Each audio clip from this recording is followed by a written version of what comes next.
This hour is brought to you by Sweetland Waste and Removal Service, a homegrown company serving southern Indiana since 1995.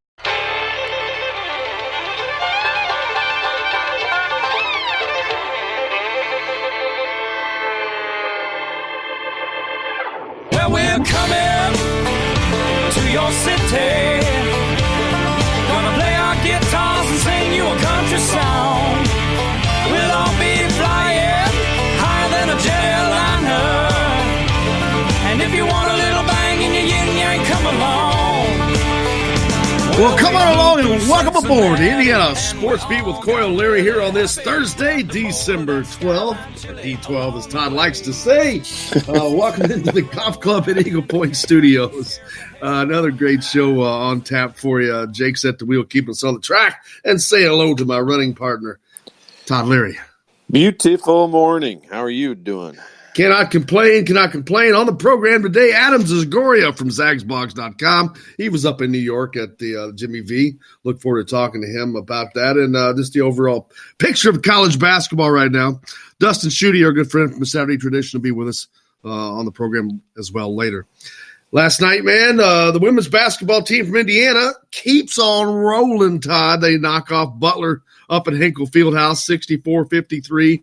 Allie Patberg, their leader, led them in scoring at 14. Grace Berger, who is it's 1A and 1B on that team.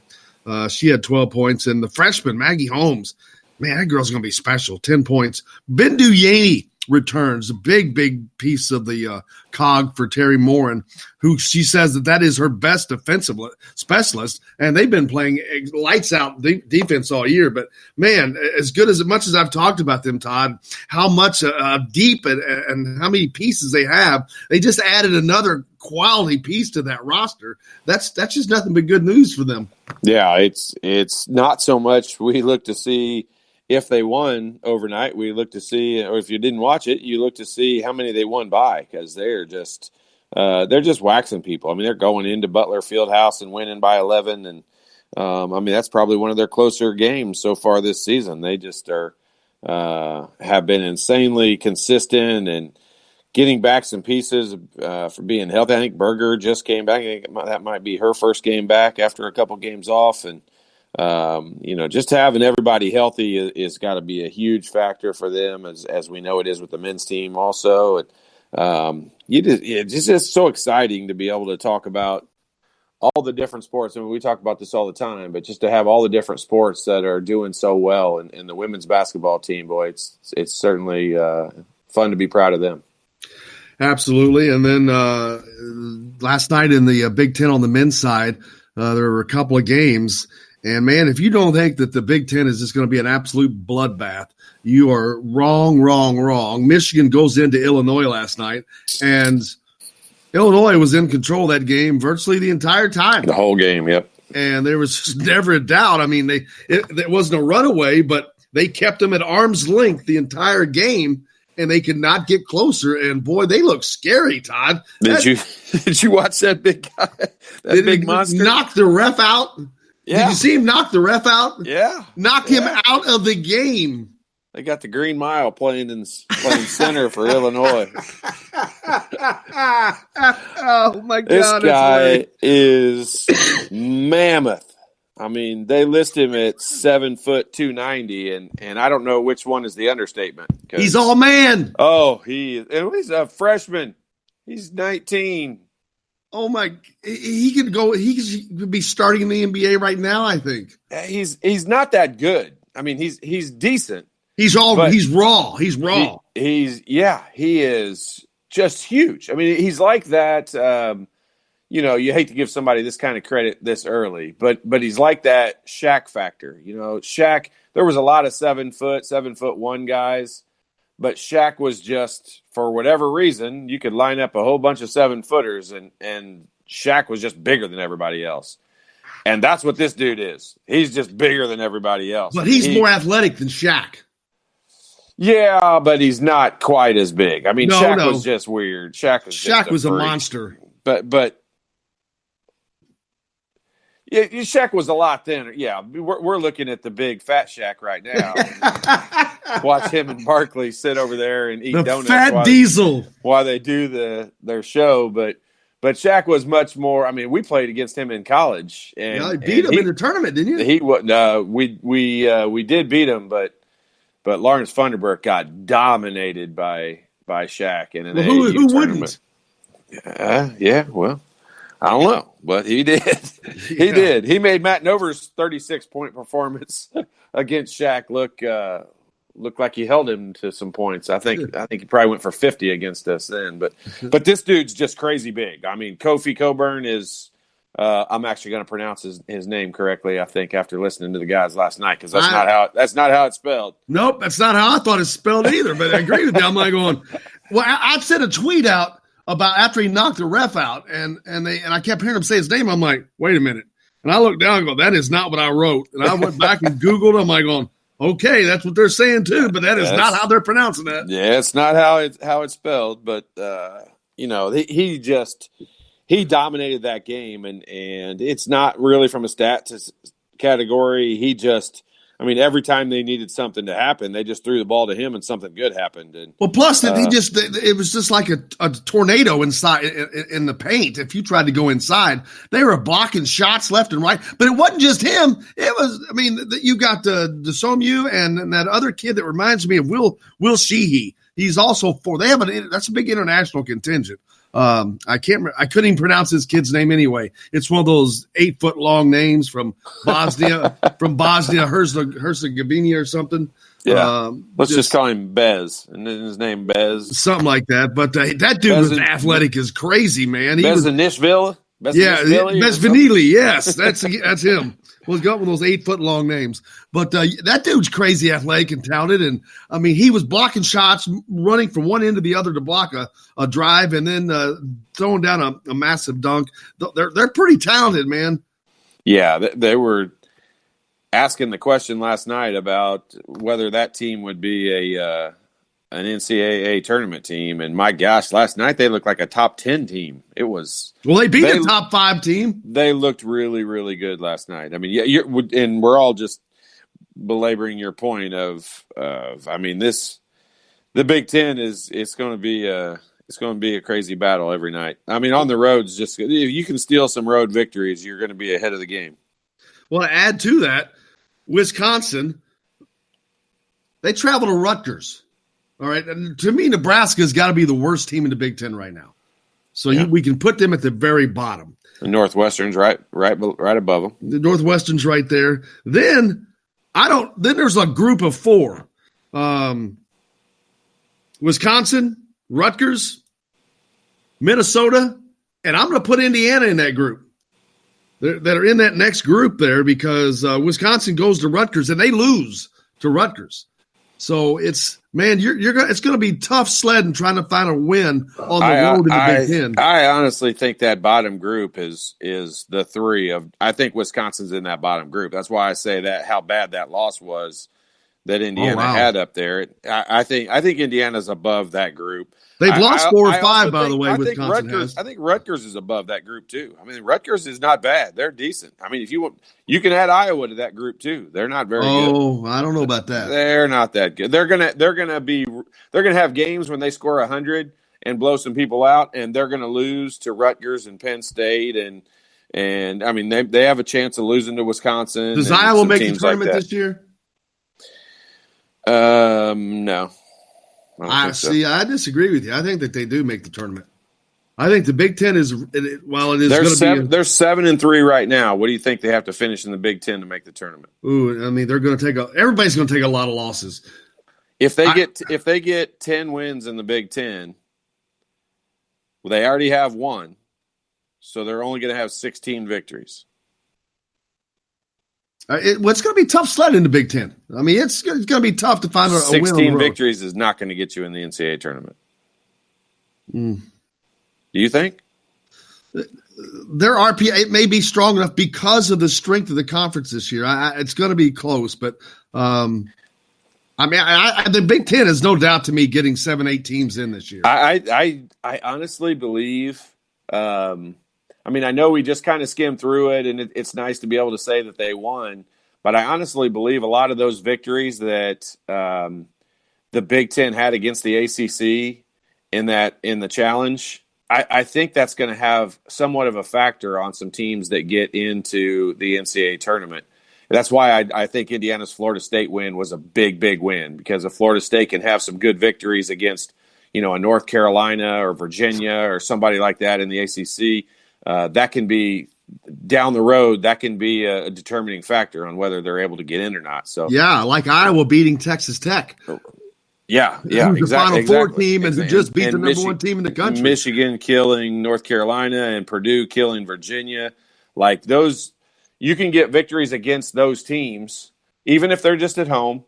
Those are going to weigh big at the end of the year. And you get a 17, 18, 19 win team. I mean, usually it takes 20-plus wins to get in the tournament. But you get an 18, 19 win team that's got a couple of those victories on there against teams that have blown out other teams will be in the tournament. It might be a big determining factor later down the road. Well, I Michigan State, Ohio State, Illinois, Penn State, Iowa, Maryland, I see all of them making the tournament. You think Illinois is better than Indiana? I mean, they played great last night. I'm not going to say better, but I mean, they're 7-3. I can tell you one thing. Not only did they play better last night, though, but they played with something that, and I keep harping on this, but man, did they play with passion and fire last night. They do. I agree with you. That's not something I see from this Indiana team. Not seeing that passion and fire, and give me a team with passion and fire every day, because hustle can sometimes overcome ability. They looked great last night. I'm with you. But listen to Illinois' victories. This is their W's for the year right now. Nicholls State, Grand Canyon, Hawaii, the Citadel, Hampton, Lindenwood, and then now Michigan. Number 5 Michigan. Hey, they barely lost to number 3 Maryland. They had a 14-point lead at halftime, but they lost. Yep. They lost in the ACC Big Ten Challenge to Miami. That's a terrible loss. That's a bad loss. That was at home. That's a terrible loss. And I think that they seem like they learned from that loss against Maryland. I don't disagree with you. I'm just saying, like you want to look at their resume at the end of the year. Like right now, they have one quality win. I mean, they've got some things like a senior guard that I was watching last night. They were playing. Of course, they were playing at home too. That always helps. It's a big difference. In the Big Ten. We'll see. I mean, that's what it truly. Usually I just get super excited about game days for Indiana, and now it's fun to look at what other games are on the slate and see what games are coming on nights Indiana doesn't play, because like watching Michigan, Illinois last night. I mean, Illinois looked like world beaters. I mean, they look like they look like a top 10 team. And then you look at their resume and you're like, oh, wait a minute, how did they lose to Miami? Miami's awful. And so, you just wonder, like, it's going to be a grinder. I mean, you've said it all. It's going to be a big blender, and we're throwing all these teams in there. And who can steal the most road games, and obviously defend your home court, but who can steal the most road games is going to be the determining factor. I agree wholeheartedly. We'll talk about that a lot more with Adam Zagoria from zagsblog.com when we come back up next. Looking forward to it. Stay tuned. We're listening to Indiana Sports Beat with Coy O'Leary, coming to you from the Golf Club at Eagle Point Studios. We're back right after this.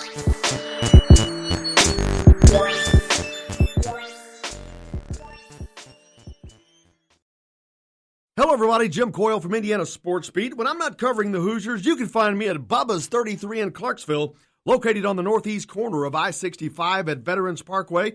Bubba's 33 has hand-tossed pizzas, bold burgers, and ice-cold beer from a select list of local craft brewers. An incredible food selection, all made fresh daily. Whether you're meeting the team for that post-win meal in the family dining area or meeting friends for happy hour to watch the game on one of Bubba's 50 TVs. Bubba's 33 in Clarksville. Pizza, burgers, beer. We all want to smile for those championship photos, and that's exactly what you get at Reynolds Family Dentistry in Sellersburg. Reynolds Family Dentistry has been serving the dental needs of Hoosier families for over 30 years. Let Doctors Roger and Jay Reynolds take care of your family. Just off I-65 at 809 South Indiana Avenue in Sellersburg. Call 812-246-3368. That's Reynolds Family Dentistry, 812-246-3368.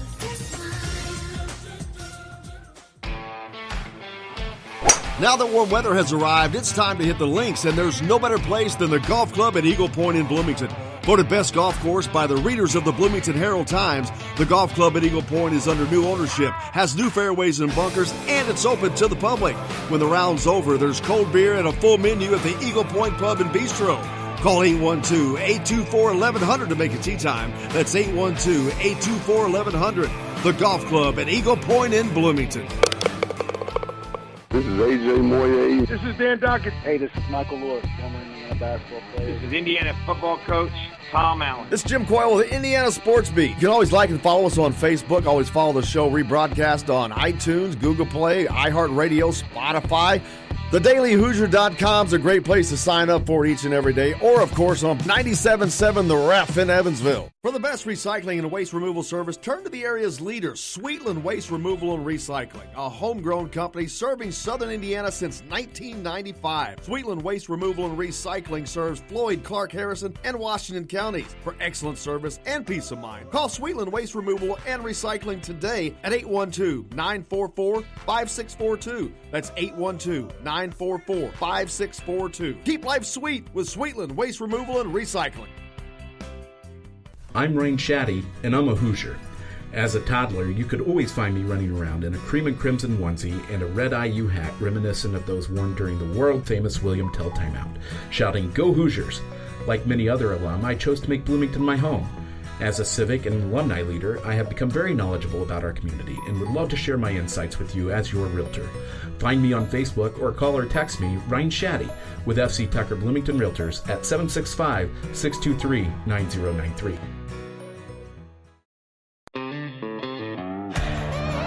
Hey, this is Jordan Halls, former Indiana Hoosier.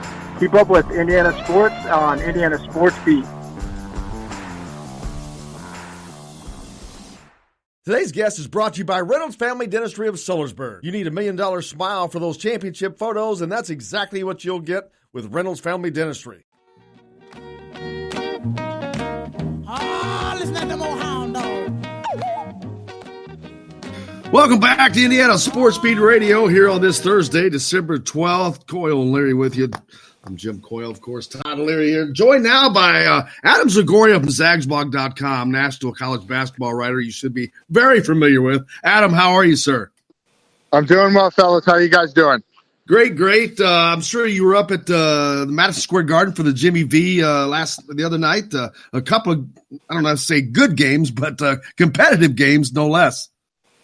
Yeah, that second game was a little ugly, and the only problem was we didn't get out of there till 12:30 in the morning, which is a little past my bedtime, so it was a late night.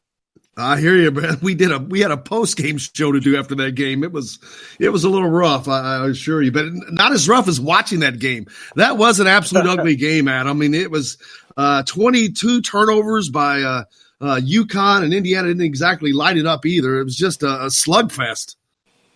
Yeah, it was a pretty ugly game, and it's just a good job by Archie Miller and the Hoosiers getting out of there with the win. I mean, that game easily could have gone either way. I know Danny Hurley, the UConn coach, was not happy. I mean, no coach is happy losing, but I think he felt, he could have won that game. They had chances, and you're playing on a big stage at the Garden in the Jimmy V.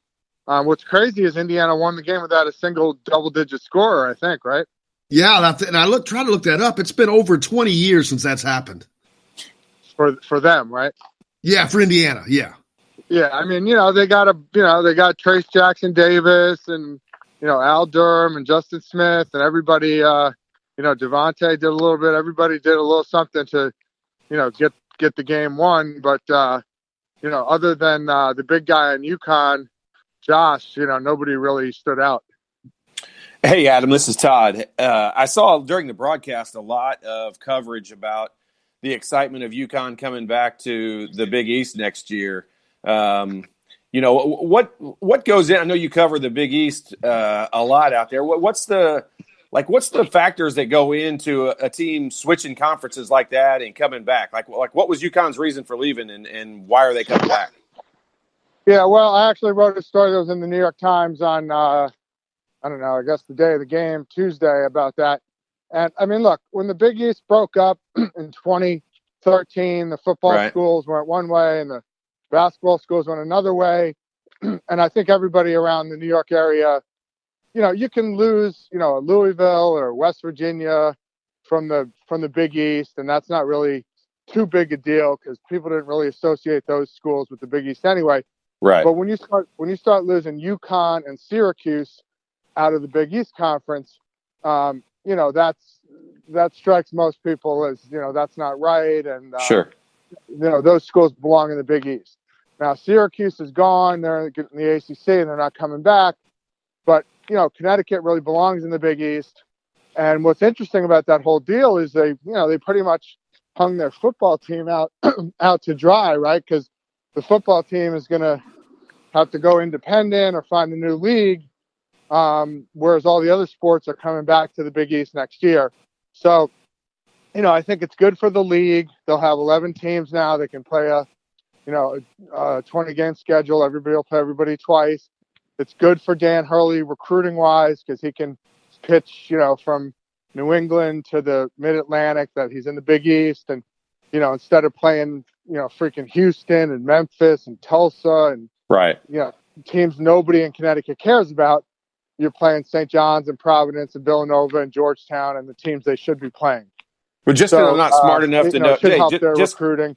On the women's side, it's kind of funny because Gino Auriemma was telling me they're pretty much hated no matter what league they're in. Right. For the UConn women, I don't think it matters as much, but for the men, it's going to help. It should help recruiting. So I don't understand the process of that. Why would the football team not be going back as well? Big East doesn't have football. Well, they don't have. There's no football in the Big East. At all? Oh, I didn't even realize that. Yeah. None of those teams play football. That was the whole basis of the split. Got it. Okay. 2013, the teams that went to the American and the teams that went to the ACC all have football teams. The Big East is just basketball only. You can tell I'm a basketball. He's just a basketball player. So will BC and Pitt or Boston College, any of those teams come back as well? Well, no, Pittsburgh, no. Once you're in the ACC, I don't think you're going to, leave that. I mean, Boston College probably should not be in the ACC. They probably belong in the Big East. But I still haven't gotten used to Maryland in the Big Ten. I mean, look, when this realignment deal happened, it's still weird, right, that Maryland is in the Big Ten. Maryland should be in the ACC. We all grew up with that. Yep. Maryland playing the Carolina teams, and it's weird. I live in New York. It's weird that Rutgers is in the Big Ten. I mean, just geographically, it's weird, and just they're not competitive. They haven't been competitive in football or basketball. Absolutely. There's been over the last couple of years, Adam, a lot of talk of parity in college basketball, but it didn't really, it showed a little bit. Man, this year it's been crazy. 4 number 1 teams already knocked off. You don't know there's no true dominant team. This could be the most magical year in college basketball we've seen from a parity standpoint. Yeah, it's crazy. I mean, I think the number is that last year there were 4 number 1 teams all year for the whole season. And here we are, 2 weeks before Christmas, and we're about to get our 5th number 1 team on Monday. It's probably either going to be Ohio State or Kansas. Michigan State, Kentucky, Duke, and Louisville all had their shot. Nobody could hold it for more than 2 weeks. I think 7 top 5 teams have lost to unranked teams, including, Michigan losing to Illinois last night. And I was actually talking to Seth Greenberg at the Dickie V about this, Jimmy V. Sorry, I'm going to walk with my dog here. Daphne, this way, come on. Sorry, I'm taking my dog on a hike. It's not only is it going to be interesting, like who they put in the NCAA tournament, which 68 teams, but how do you seed it? The difference between a 4 seed and an 8 or 9 seed is probably not going to be that much this year. And it'll be interesting who those top 4 or 8 seeds are, because there's a dozen teams that could win the whole thing this year.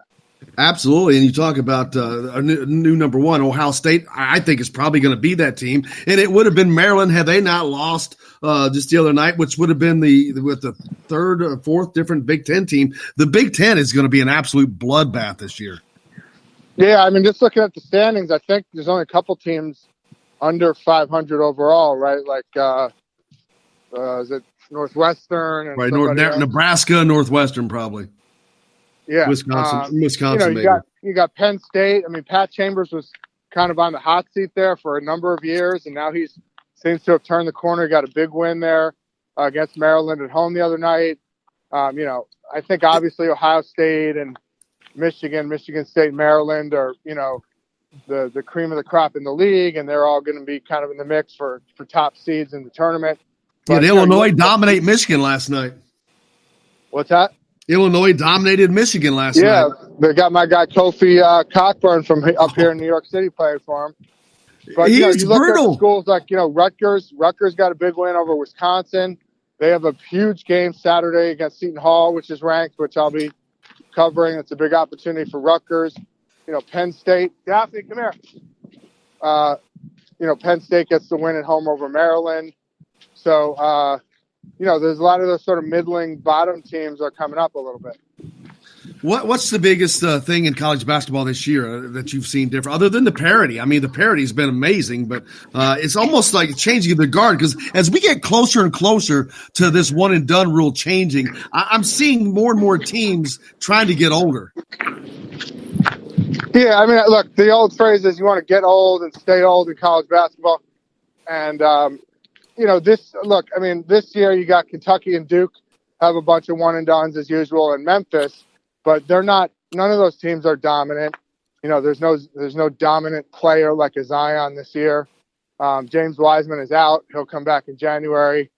And so I think, you can kind of separate your teams into categories of the one and done type of teams, and then the older, more experienced teams that could win it, like a Kansas or a Maryland or Seton Hall or whoever you want to put in that category.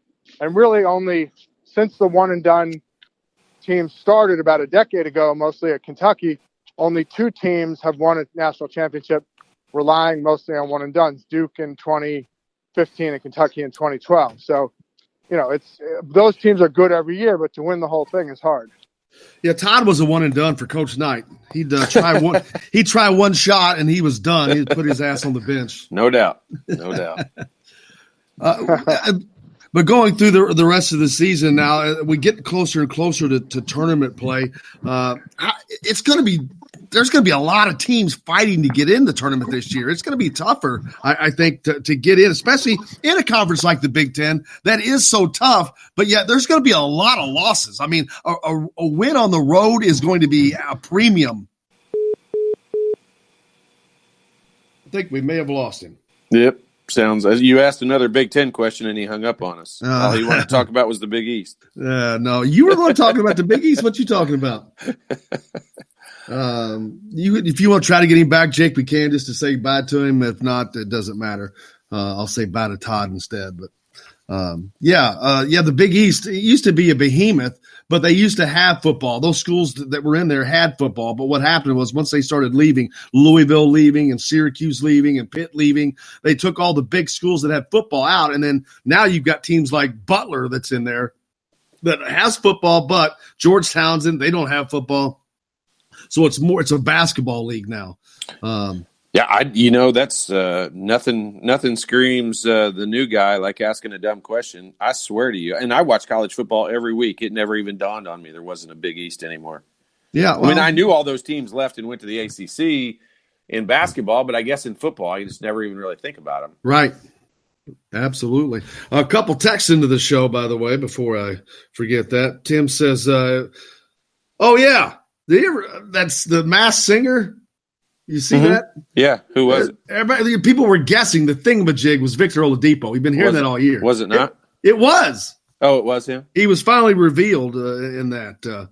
In the first half of the Wisconsin game, Joey Brunk was soft going to the basket. He missed all of his shots. If he can play consistently like he did in the second half, he'll become a force inside. Well, yeah, that's the thing. If they can all play like but that's the problem, is getting them to do that with a consistent presence. He also said He also says he's going to be in Owensboro on January 11th. You and him can watch the IU Ohio State game. I'll be in Bloomington. Exactly. It's actually a big former player alumni game for that. So there will be a ton There'll be a ton of former players at that game. We're going to be doing a big time special at Yogi's afterwards. There right? might be a former coach at that game too. Just a little teaser for you. Don't do that. Don't do that. Oh God, don't do that. Don't start that. Oh, why? Boy, oh boy, you don't think that's going to happen? I'm just saying you just ignited a fire, Storm. Is what you did. I didn't. You just lit the match. Well, you wait. By the time we get off the air, look outside, and you're going to see a forest fire, and I'm going to blame it's you. I'm like, why? Why would that? You'll see. New guy. I'll explain it to you later, Mr. New Guy. Okay. Well, I'm kidding. I just state the facts. I hear you, and that's what we want. That's what we want. There was something you asked me a second ago. Oh no. Hey, let me reply to Tim real quick, and it's going to sound like but it's not just Tim. I've seen a ton of comments about this, and we are the first people to say, "Hey, Joey Brunk had a really, really good stretch in the second half offensively." Defensively, there's two ends to the floor, and defensively, he struggled throughout every minute he was in the game, and he got dominated on the defensive end of the floor. That Carlton kid on the other end is not very good, and Kofi Coburn. He's going to kill everybody. No, that's not true. I honestly, I will take Trace Jackson Davis. You give me the two options of those two guys right now, I would take Trace Jackson Davis over Kofi Coburn all day. Well, Trace Jackson Davis is definitely more skilled. There's no question about it. Definitely more skilled. Overall, that guy's going to have spurts where he is able to look super impressive. I mean, he had a block last night that was insane. I mean, he just slammed it off the backboard. It's insane. He could have actually just grabbed that ball. He could have, no doubt. It wouldn't have been. Honestly, it's like a dunk. You could lay it in, but that thing ignited the crowd because he slammed it off the backboard and it landed past the free throw line. He beat the crap out of it. Yeah. It was like, whoa. It was crazy. I'm usually the guy that says, "Hey, why don't you just grab that if you can do that?" But in his case, I think it worked out to their benefit last night. Sending a message, definitely. And you're right. It did ignite. It ignited them, ignited the team. And that was at that point where I was talking about earlier. They kept Michigan at arm's length, and Michigan kept trying to get close, but they kept them just enough away. And that play was one of those that extended that again. And it was right. Yeah. I mean, man, that was a fun game to watch, though. It was a fun game to watch. That was a fun game to watch. You don't say that about Illinois very often because they have been miserable to watch for years. And it's not just Kofi Coburn they got either. They got some other guys to go with them. He's not their best player. He's got a senior guard. He's the most impressive. Oyo DeSomu, I think he's probably maybe their best player. But yeah, it's going to be fun, man.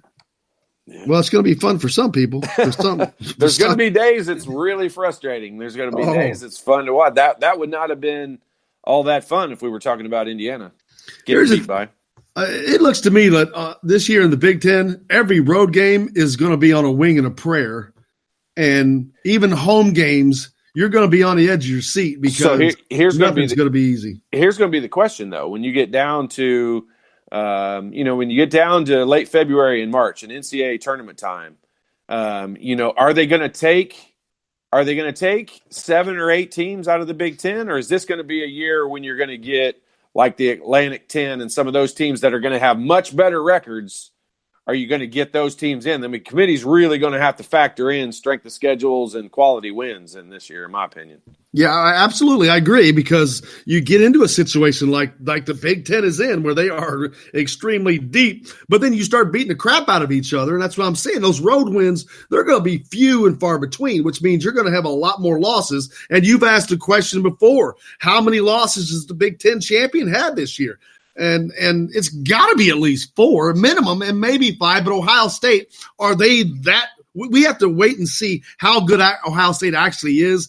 Is there some separation between them and the guys in the middle? Which obviously there is, but we don't know where that separation line is right now. Yeah, I mean, and in the Big Ten, I mean they're by far playing the best of any team really in the country. I mean, Kansas is going to be up there, I think, and it'll be between them as who's 1 and 2. But Ohio State, without question, is playing the best of any team. That doesn't mean they're the best team in the country, but right now they're playing the best. Ohio State's got a stretch right now coming up. They've got at Minnesota on Sunday, which they on paper they should probably win that one, but this month alone, they've also got at Kentucky on the 21st, same day Indiana plays Notre Dame up at Bankers Life. And then they've got West Virginia at home the end of the month. But they start the Big Ten season out in January with Wisconsin at home and at Maryland and at Indiana. So that's going to be that stretch right there will tell you whether they're going to be a 4 or 5 loss team or whether they're going to separate themselves from everybody else. Yeah, it's going to be at Maryland, at Indiana in the same week. That's a Tuesday, Saturday week, and Ohio State's got at Maryland, at Indiana. That'll tell you whether they're going to be the best team. Speaking of at Indiana, Boston was at Indiana last night. The Indiana Pacers, that is, of course, which means Pacers got a big victory last night. Yeah, not only did they get a big victory, Romeo was in town. There was a contingent of like 600 people from New Albany that went up there. Really? To watch Romeo sit the bench. Did he play at all? Not a second. Not a minute. Not a second. Did not. How about get to the score Carson stadium. Edwards? Did Carson Edwards play? You know what? I remember looking at the box score. 8 minutes. You can obviously tell I don't watch a whole lot of NBA basketball. I was watching Michigan last night, so I didn't care about that game. But Boston, let's see. Carson Edwards had 3 points on 1 of 2 shooting. He made a 3. 8 minutes. He had a rebound. So yeah, looks like they went to 6 guys off the bench, so they played 11. Jiminy Christmas. Somebody had 44. Kemba Walker had 44 last night. But, they had a big contingent up there, man. I'm sure they enjoyed getting to talk to him afterwards and all that. But they could have talked to him during.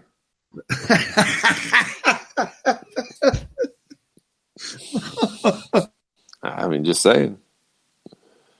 Oh, man. But, that's got to be disappointing, though, to take that big crowd up there and for him to sit the bench. But it's hey.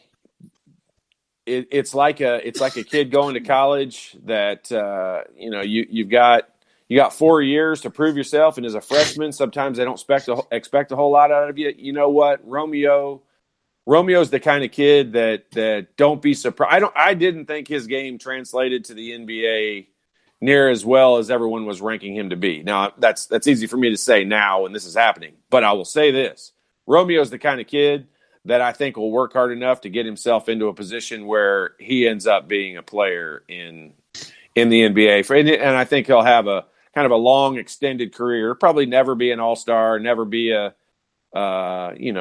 go-to guy on the team. But I do think he'll have he's skilled and talented enough. His ability to finish at the rim, I think he'll work hard enough to get himself on a team and hang around for a long time. Yeah, let's hopefully that happens. His game seems too one dimensional. It's different. Yeah, it's not. It's not a real. You go back to the guys and look at it. Damon Bailey was an unbelievable college player. Unbelievable high school and college player. Game doesn't really translate to the NBA. It's a different game. The NBA is so much different. That's why you can look at a guy like Dennis Rodman. Okay, how did he play in college? Terrible. Yeah, no one would even know because his game doesn't have a college basketball game. He wasn't anything that you're ever gonna. Now the difference would have been if somebody got to him when he was an 8th grader or a 11th grader and got him to realize how important rebounding was at that point, he probably would have been at a Kentucky or a Duke or somewhere like that because rebounding is that important. That's why Justin Smith can be that guy. Justin Smith can make $10 million a year. If you told somebody that Justin Smith could be more successful in the NBA than Romeo Langford 2 years ago, everybody would think you've lost your mind. But I will guarantee you, if Justin Smith would lead the nation in rebounding, he'll make $10 million a year on an NBA team. If he doesn't, he'll play overseas. Well, that's kind of what Juwan Morgan is making his bread and butter on right now. I think he's not an offensive juggernaut in any stretch. It's even different. You and I would both agree. Like from an athletic standpoint, Juwan Morgan is not even close to Justin Smith. Smith athletically is. This dude, if he wanted to get every rebound, could get every rebound. And the difference too is you watch Juwan play and you see a guy who seems like he's trying to get every rebound. I don't see that with Justin. I agree with you totally, 100%. Like you can't instill that into someone. You can try to get them to understand it, but I probably don't think that Dennis Rodman was that way his whole life. I mean, I think somebody got to him. He understood his niche, and he understood. I mean, give Phil Jackson some credit. I mean, Phil Jackson went to that dude and got him to understand. You want to play on an NBA championship team, get every rebound. And did he try to? It's like what the guys try to do with Jake when he plays all the time. They try to get him to understand to be a rebounder. You can't score, so do other things. Share the ball, Jake. Pass the ball, Jake. Pass the ball, Jake. That's going to be on his tombstone. Pass the ball, Jake. That's you know how your sign off is see you on the radio. Mine one's going to be pass the ball, Jake. We're not signing off, but we got a lot more coming up here on Indiana Sports Beat with Coyle and Leary. Later in the program, Justin Schutte from Saturday Tradition to join us, but we got plenty more. Stay tuned. We're coming to you from the Golf Club at Eagle Point Studios. Back right after this.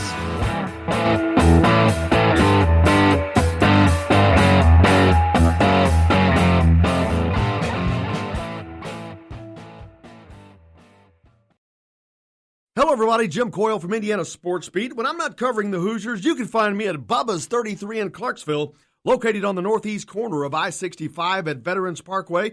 Bubba's 33 has hand-tossed pizzas, bold burgers, and ice-cold beer from a select list of local craft brewers. An incredible food selection, all made fresh daily. Whether you're meeting the team for that post-win meal in the family dining area or meeting friends for happy hour to watch the game on one of Bubba's 50 TVs. Bubba's 33 in Clarksville. Pizza, burgers, beer. We all want a winning smile for those championship photos, and that's exactly what you will get at Reynolds Family Dentistry in Sellersburg. Reynolds Family Dentistry has been serving the dental needs of Hoosier families over 30 years. Let Doctors Roger and Jay Reynolds take care of your family. Just off of I-65 at 809 South Indiana Avenue in Sellersburg. Call 812-246-3368. That's Reynolds Family Dentistry, 812-246-3368.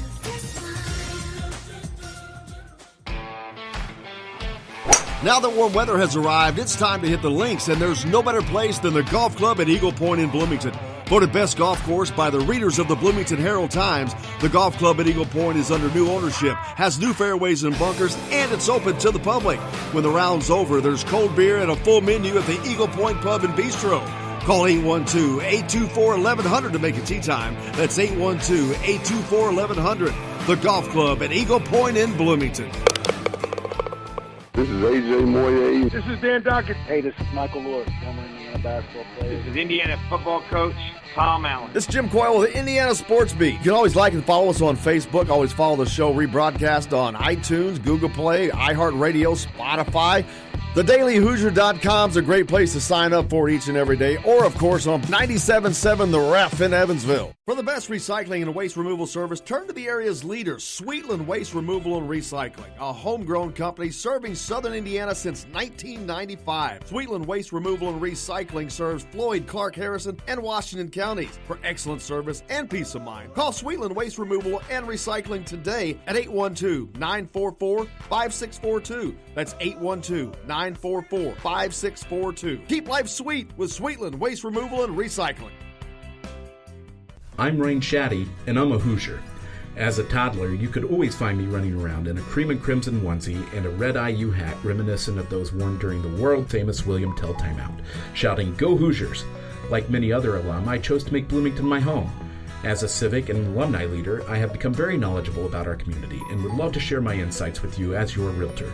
Find me on Facebook or call or text me, Ryan Shaddy, with FC Tucker Bloomington Realtors at 765-623-9093.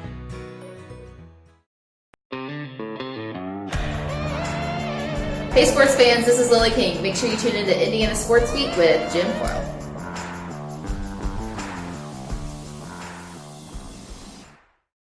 Today's guest is brought to you by Bubba's 33 in Clarksville, with hand-tossed pizzas, bold burgers, and ice-cold beer.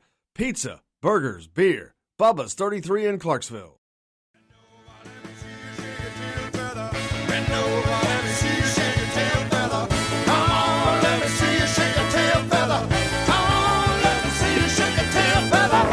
Welcome back to Indiana Sports Beat with Coyle Leary here on this Thursday, December 12th. I'm Jim Coyle alongside Todd Leary. Hey, did you know the Big East doesn't have football anymore? Yeah. I just learned that today. I noticed. Yes, I noticed. Nothing like getting a guest to hang up on you, like asking him a really stupid question. Oh, that's not what happened. We lost him. Sure. Let's go with that. He heard me ask a really dumb question, and he said, "I'm done talking to these buffoons." He's like, "What is this, ABC radio?" Yeah. Welcome back to Indiana Sports Beat. Hope you're having a great day here as we're heading toward the end of the week. Tomorrow on the program, Stephen Bardo from the Big Ten, former competitor of Todd Leary's. He was playing. Oh, man. I'll have to read my scouting report to him tomorrow. I found that scouting report from 1989. Yes, that is. Oh my! Get that out right now. Get that out. See if there's anything funny in there. You guys yelled at me about how loud it was yesterday. It wasn't that. It was your microphone dragging on your beard and your zipper. No, it wasn't. It was these papers rattling. But we'll have to. He did the game last night also, didn't he? Do the? Yeah, he was doing the Illinois game. Yeah, we were sitting there. I was texting him saying I didn't expect him to answer me. I was see if he wanted to come on Friday. I'm like, hey, Steven, I know you're doing a game tonight, but I wanted to see if. And he, a few minutes later, I guess as a timeout or something, he's texting me back, and so we're texting. And so I'm looking at my phone at the score to see if the game is still going. I'm like, what the hell's he doing? He's in the middle of a game. So funny, But Steve, he's been on with us before. What's that? Oh, it's just no. They all do that. As a matter of fact, I was watching something the other day, and somebody was asking about looking at Twitter or text during the shows that they were on. He goes, "Oh yeah, we all do."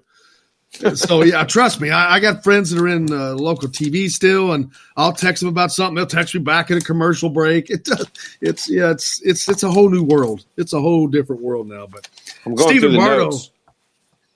Stephen Bardo played for Illinois back in Todd's day, but obviously, I think he was a senior. I think he was a senior when I was a freshman.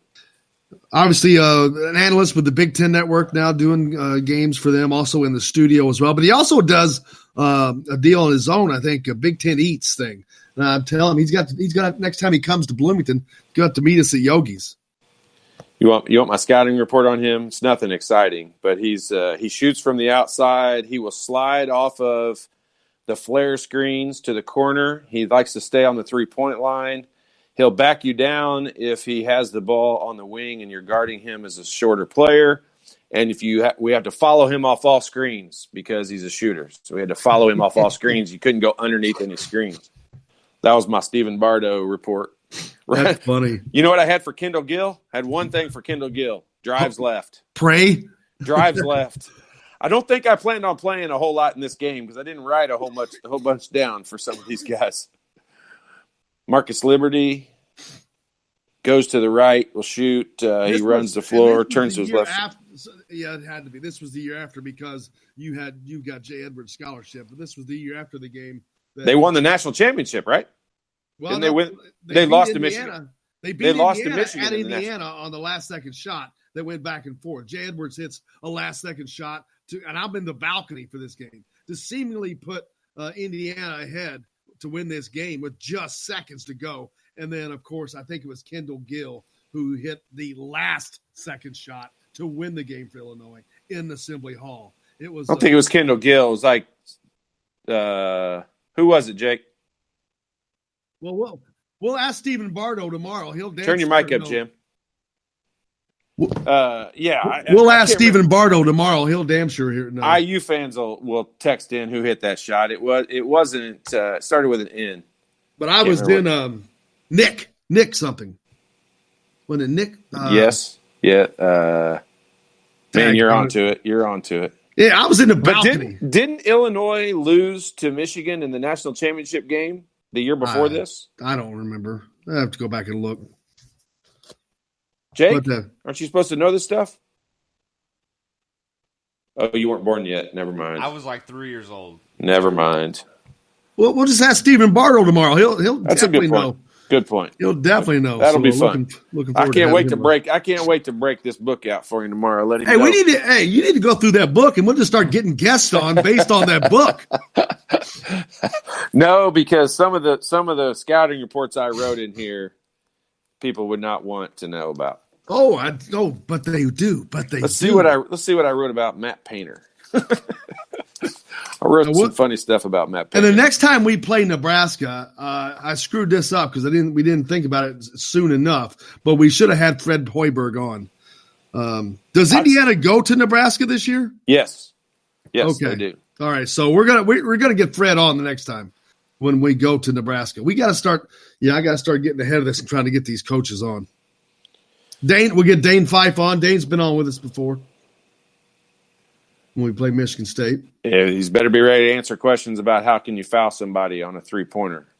Because I still haven't. My heart rate still hasn't quite come down completely. Oh my God, that's going to be a great interview to have you two on about that. Oh man. Oh, that'll be so fun. He was one of the guys I was high-fiving when I was standing on the table on Press Row down there. Before you wrote the letter to the NCAA? Part of my apology letter to the NCAA.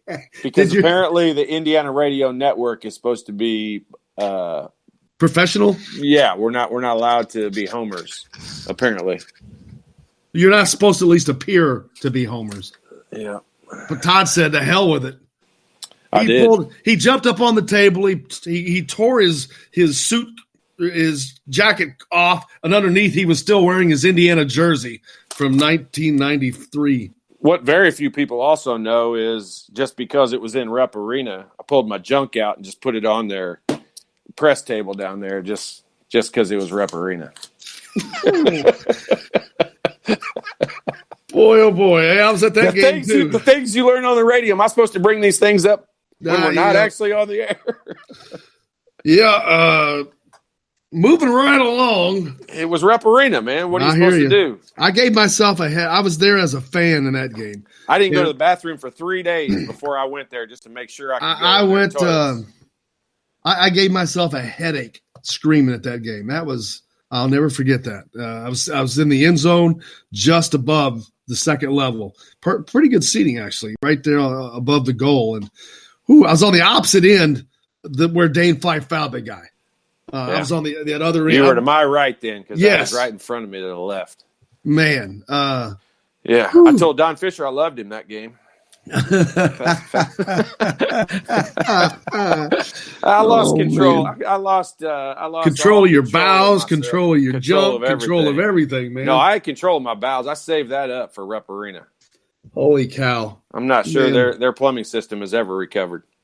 Man, we got a lot of stuff to start digging through then. I hope there's no pictures of that.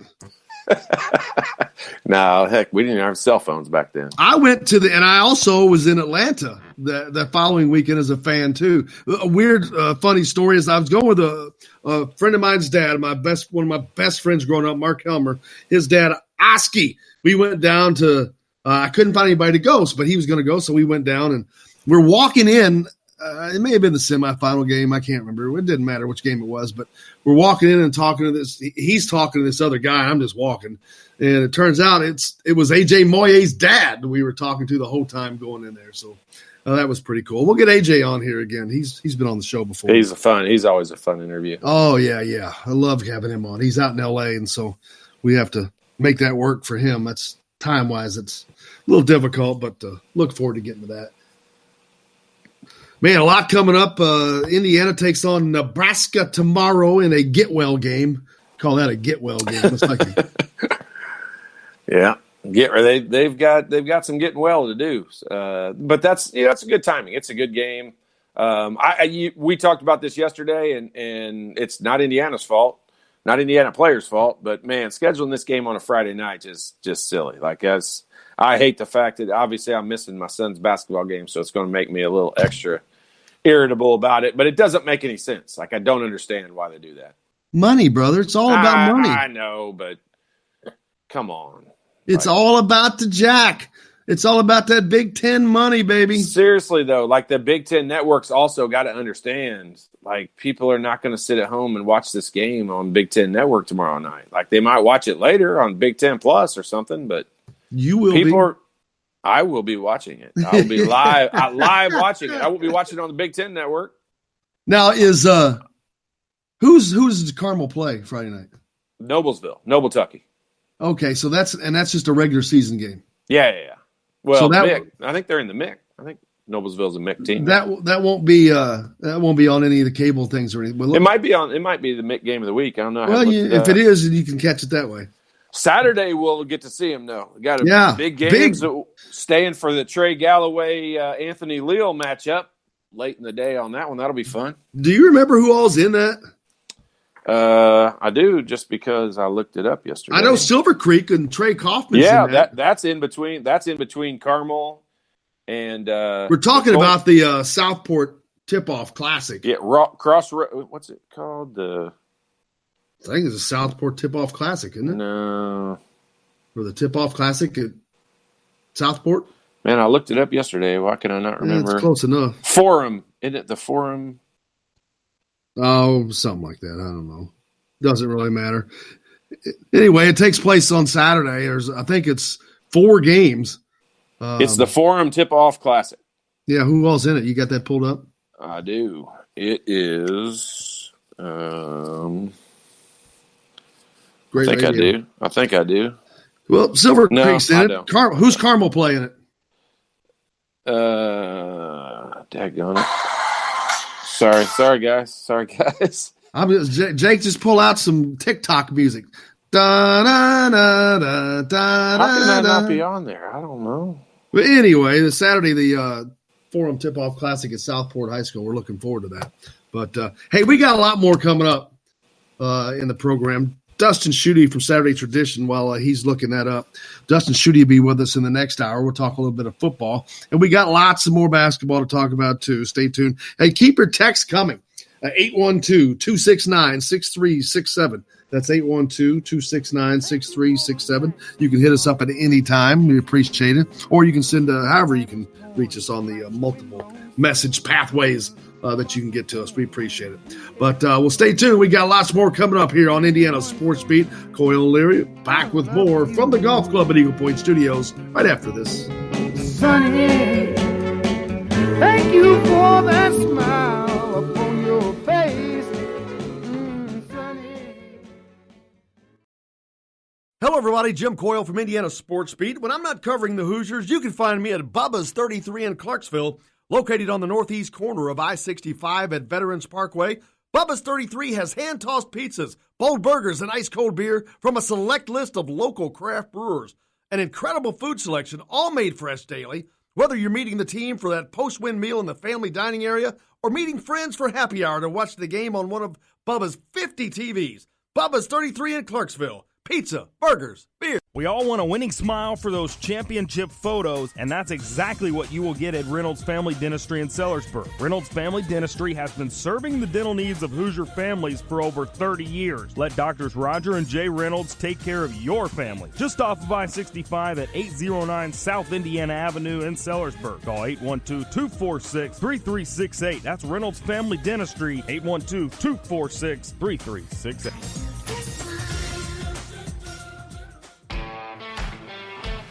Now that warm weather has arrived, it's time to hit the links, and there's no better place than the Golf Club at Eagle Point in Bloomington. Voted best golf course by the readers of the Bloomington Herald-Times, the Golf Club at Eagle Point is under new ownership, has new fairways and bunkers, and it's open to the public. When the round's over, there's cold beer and a full menu at the Eagle Point Pub and Bistro. Call 812-824-1100 to make it tee time. That's 812-824-1100. The Golf Club at Eagle Point in Bloomington. This is AJ Moye. This is Dan Dockett. Hey, this is Michael Lewis, former Indiana basketball player. This is Indiana football coach Tom Allen. This is Jim Coyle with the Indiana Sports Beat. You can always like and follow us on Facebook. Always follow the show rebroadcast on iTunes, Google Play, iHeartRadio, Spotify. TheDailyHoosier.com is a great place to sign up for each and every day. Or, of course, on 97.7 The Ref in Evansville. For the best recycling and waste removal service, turn to the area's leader, Sweetland Waste Removal and Recycling, a homegrown company serving southern Indiana since 1995. Sweetland Waste Removal and Recycling serves Floyd, Clark, Harrison, and Washington counties. For excellent service and peace of mind, call Sweetland Waste Removal and Recycling today at 812-944-5642. That's 812-944-5642. Keep life sweet with Sweetland Waste Removal and Recycling. I'm Rain Shaddy, and I'm a Hoosier. As a toddler, you could always find me running around in a cream and crimson onesie and a red IU hat reminiscent of those worn during the world-famous William Tell timeout, shouting, "Go Hoosiers!" Like many other alum, I chose to make Bloomington my home. As a civic and alumni leader, I have become very knowledgeable about our community and would love to share my insights with you as your realtor. Find me on Facebook or call or text me, Ryan Shaddy, with FC Tucker Bloomington Realtors at 765-623-9093. This is former Indiana basketball player Brian Evans, and you're listening to Indiana Sports Beat with Jim Coyle.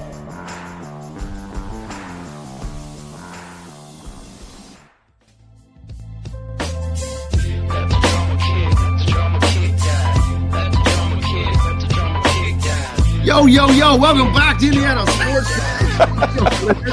this Thursday, December 12th. Hope you're having a good day. I don't think I'm supposed to laugh out loud like that, but you caught me off guard with your yo. Hope everybody's having a good day. Jim Coyle here with you. Trying to fight through this chest cold, man. Well, you're not winning that battle because you're like a week and a half into it. I'm telling you, it's killing me. I'm trying. Jake and I are keeping count. Oh, man. Adam Zagoria was on with us earlier from Zagsblog.com. Coming up, Dustin Schutte from Saturday Tradition in a little bit. Looking forward to that. What were we just talking about? The Forum Tip-Off Classic? Yeah, well, there's that, yeah. A lot of good high school games. And that's Saturday up at Southport High School. Goes on all day long. Yeah, it starts at noon. It's going to be a long one. That's where I first saw Jerome Hunter play in that. I remember a couple of years ago. So Trey Kaufman's – isn't Silver Creek playing? Who's Silver Creek playing? You didn't call them out. Silver Creek's playing Fort Wayne Blackhawk. Oh, you know who that is? This is why these games are so good, dude. Caleb First? Yes. You don't know who that is either, do you? I do. He's a 6'10 junior that's averaging 18.7 points a game. Yes, read it right off your cue card. He has several high major offers. There's a game Indiana recruits in that game right there between Trey Kaufman and Caleb First. Those guys will be going head-to-head probably. Caleb First, and he's 6'10", you say? Caleb First says 6'10", yeah. Yeah. So he's probably 6'7"? No, I'm just saying, he's a big 6'10" dude. Trey Kaufman's like 6'8". So those guys will be going head-to-head probably, most likely. Yeah. A couple of IU recruits banging it out there. So that's what a lot of times you see in these games is what they try to put together. Teams with recruits for especially the state schools like Indiana, Purdue, whatnot. Oh, you're definitely right. It lists right here, Carmel versus Evansville Rights, featuring the best point guard prospect in Indiana, Christian Lander. There you go. That's what we were actually talking about. Yeah. So your son's going to be playing against Christian Lander, the top recruit in the state. He will. Christian's a 5-star. Of course, Indiana recruiting out of Evansville. Does Will got any offers or any letters? Getting anything? Not yet. He's working on it. Now, what year is he? He's a junior. Oh, he's just a junior. Okay. He's a junior. He's the same year as Christian Lander, so they'll be battling out for Mr. Basketball next year. Yeah. Oh, he's a member of that vaunted 2021 class. Yep. He is. Probably a bad time to graduate if you want to be truthful. Nah, it's all right. It's good. Man, that class, that 2021 class in Indiana, I don't know how much you've looked at it, but there is a ton of talent in there. I mean, we know Indiana produces a lot of talent every year, but there's a high number of high-level kids in this class. Yeah. I mean, we just talked about some of them. Trey Kaufman, Caleb First, Christian Lander. There's 3 good ones right there, and there's many, many more. Yeah, we've been playing against them in AAU basketball for many years. So, yeah. You got Luke Goody. Where's he from? I forget where he plays. Who's the kid from Brownsburg? There's a kid from Brownsburg that's really good. Oh. Remember his name. Yeah. That's not my milieu high school, track and high school kids. Yeah, it's not mine either. Yep. But have you made the announcement that we're going to be doing our summertime shows from all the AAU venues? I have not. We're going to do that. I'll let you make that announcement. I'm excited about that. That's going to be fun. Say it again. No, we'll talk about it later. So then next year, what you're saying is next year we'll be a lot more in tune on these kids. We will. Going to those AAU tournaments is fun when you don't have a team playing in it. Usually I'm a psycho coach over there that's trying to scout every kid out and win every game. Now I can just sit back and watch them all and enjoy and have fun. I do scream and yell at Willie occasionally from time to time. Actually, I'm pretty quiet. People, you'd be surprised. I would be very surprised. Yeah. Oh, yeah. 10 years ago, I think anyone who ever saw me in a gym would tell you that I was embarrassing and ridiculous, and I would not argue with them with that. But I don't say a word now. I literally just sit there and watch. Like at Yogi's the other night? I have learned my lesson. No, that's different. That's different. That's different. IU, I take a different approach. I'm aggressive when it comes to watching IU. When it comes to watching Willie play at Carmel, I'm pretty quiet. I got to admit, when my daughter, she used to play basketball too until she decided to just focus on soccer. Basketball was different. I don't yell at the soccer game matches much, hardly at all.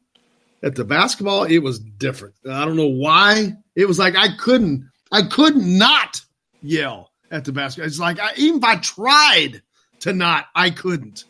It was just like, dude, it's what are you all doing? It's right there. Yeah, I know. I embarrass myself so many times. It's incredible. I would like to go around the country and give a seminar to coaches, to dads. You mean to parents? You mean to parents? Yes, I really would. And truly, like I'm saying it. I'm saying it truly making fun of myself because of how embarrassing I was. It's unbelievable. Give me a good example. Give me a good story. Give me a good story. Give me a good story. Come on. Give the fans a good story. It's not me. It's about the people, baby. I can't name a single story. I can tell you I've been thrown out of a minimum of 10 gyms during a game. And I'm not as a coach or a fan? Both. And I'm not bragging about that. I'm telling you that in embarrassment because it's true. I had a referee. This has only been a couple of years ago. I had a referee literally take his shirt off and try to fight me in the middle of the court. During the game? Yeah. Middle of the court. In the middle of the game up in Noblesville Boys and Girls Club. It's been about 6 or 7 years ago. But, yeah, it was – and truly, in that case, that was all because of the reputation that I had. In that game, I really hadn't even done anything. Were you coaching or a fan? Coaching. I have a crazy ability to instigate and get referees fired up. I know. It's shocking. Did you ever play for anyone like that? Yeah. I don't know that I can blame this on anyone else. I think this was pretty much just my. Did you learn? But seriously, attitude. I'm being serious here though, because I understand it. Trust me, I get you. Like I said, I was being serious when I said I would try to not yell, and it didn't matter. It was for some reason when it came to basketball. I don't know why, but I couldn't not. But it seemed like when I would go into a game and do what you're saying and try not to consciously think about it. Would be some of the worst games I ever acted at. It'd be worse. And I'm saying that I'm being totally serious. I'm not bragging about it. It's embarrassing. I was awful. Did you learn any good tricks from Bob Knight? Good. No, I didn't. I learned a lot of bad language. Well, I think we all can suffer through that a little bit, without a doubt. Indiana women last night, winners up in Hinkle Fieldhouse as they knock off Butler, and they continue to roll, currently ranked 12th in the AP Top 10, 64-53. Allie Patberg led the way with 14 points. Grace Berger, 12 points, and Maggie Holmes, the freshman, 10. Bindu Yaney comes back, scores 3 points, her first game back after a long layoff with an Achilles injury. Man, can you imagine going through that injury? That's got to be the absolute worst injury in sports. Well, you're asking the right person because I have torn my Achilles completely. Oh, really? I didn't know that. Yeah. When did that happen? About 2006, 6 or 7. Okay, so it was. What, It was after college. It was way after college. Way after college. Yep. I was. Were you playing? I was. I was at the I was at Lifetime Fitness in Indy, and I was playing in a game, and you see this injury like this all the time, where I was playing, but when it happened, I literally was just jogging down the court. There was no one around me. Wasn't anything like I wasn't even running hard. I was obviously a pickup game. I was not running hard at all. And it just completely tore, rolled all the way up my leg, and I have a scar about 15 inches long in the back of my leg. Wow. It's a terrible, terrible injury. So as soon as that happens, do you just go down like somebody shot you? Yeah, you turn around. You see people do it all the time. That's why you can watch in football, and you can watch when a guy does this. You know it's an Achilles injury because it feels like somebody, I'll say stabbed you in the back of the leg, but it really feels like somebody kicked you as hard as you can in the back of the leg.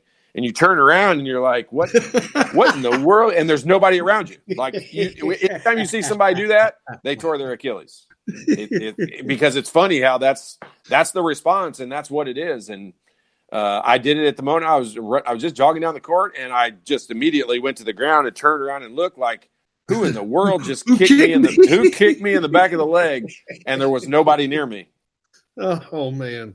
Yeah, I'm laughing because it's a bad injury. So her coming back from an Achilles injury, obviously, I'm assuming that was just a strain or something. She didn't tear her Achilles. No, she's been out since last year. Did she tear it last year? Okay, yeah. If she tore it last year, I mean that would make sense because that's a 9 to 12 month rehab on that. I mean, it's Deron Davis, suffered that, and he's never been the same since. He I don't know if he gained weight while he was off because of that. No, I'm just saying. In addition to that, you're just trying to get me to say something bad there. No, I'm just saying because when he goes up and down the court now, he looks like an old man. He looks like he's been in the NBA for like 42 years. He's got a 49-year-old basketball game right now. But who's the first person you remember tearing their Achilles? No one. You can't remember? Dominique Wilkins is the first person I can ever remember with that injury. He tore his Achilles in the NBA, playing for the Atlanta Hawks. I remember, obviously. Yeah, he played with Tree Rollins. I worked with Tree Rollins. I was a sports information director for the Kentucky Colonels. The ABA kind of reformed back in the early 2000s, and I sat next to Tree Rollins every day. You talk about weird. Dude is legit 7 foot. Tall dude, man. He's a door. He's a big old gigantic man. Human. He is Dominique's the first Achilles injury I ever heard of, knowing what that injury was, and he obviously, with his athletic ability, he had won the dunk contest I think a couple years in a row, and then he had that injury, and he's just never the same. After that, he barely even played in the NBA.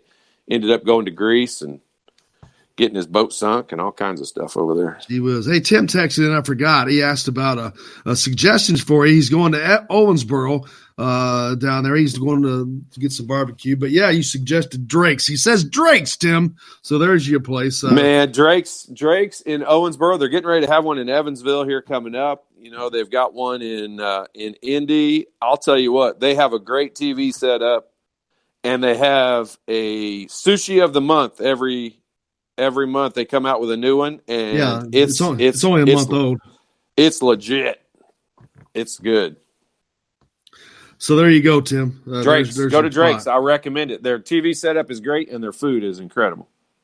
Bill texted in, Wisconsin played their best game of the year against IU. They won't repeat that performance again this year. They played at a different level when playing IU. We'll see. Who that? Who's talking about? Talking about Wisconsin. He was talking about Wisconsin. Read it again. What did he say? He just said Wisconsin won't match that level again, that's the best that they're going to play this year. They play at a different level when they play IU. I mean, they played Marquette. They beat Marquette at home. I mean, I'm not comparing Marquette. Marquette's got one good player, and that's it. But I mean, Wisconsin they'll have some decent games at home. When they shoot the ball well, they'll be competitive. But they're gonna get destroyed by a lot of teams because they're not very good. My phone was on airplane mode. That's always nice. Well, I usually only do that when I have to reset the time driving back and forth. If I drive 10 minutes north, the time changes here. Yeah, Jake just sent me an article that says an Achilles tear is the worst injury you can have in basketball. Well, we just saw Kevin Durant go down with that last year. Did he tear it? Yeah. Did he tear it? I guess he tore it. Whatever. He was done. That's for sure. He did. He was. We got a lot more coming up here on Indiana Sports Beat with Coy O'Leary. What you got? What am I thinking? Dustin Schutte. Yeah, Saturday Tradition. Adam Zagoria's texting me and he said his phone died. Apologizing. So there you go. Sure it did, Adam. Hey, stay tuned. You got a lot more with Coy O'Leary coming up here on Indiana Sports Beat. Coming to you from the Golf Club at Eagle Point Studios. Back with all that right after this.